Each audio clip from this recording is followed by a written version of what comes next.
Welcome to another Google Chat tutorial. In this video, I'm going to show you how to turn on Google Chat in Gmail. All right. As you can see here, I am at mail.google.com. So what we're going to do to enable Google Chat in this section is just go ahead over to this gear icon right here at the top right near the apps. All right. Click on it. Now go click on select all settings or see all settings. All right. And here in these tabs, go ahead and look for Chat and Meet. All right. Click on it.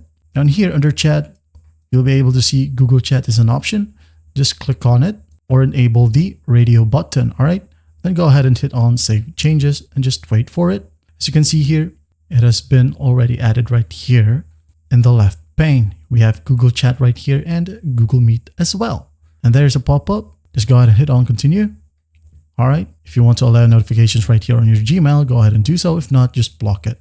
Down here, as you can see, when I hover my mouse onto Chat, we'll be able to see our direct messages that we have made by using the Google Chat app.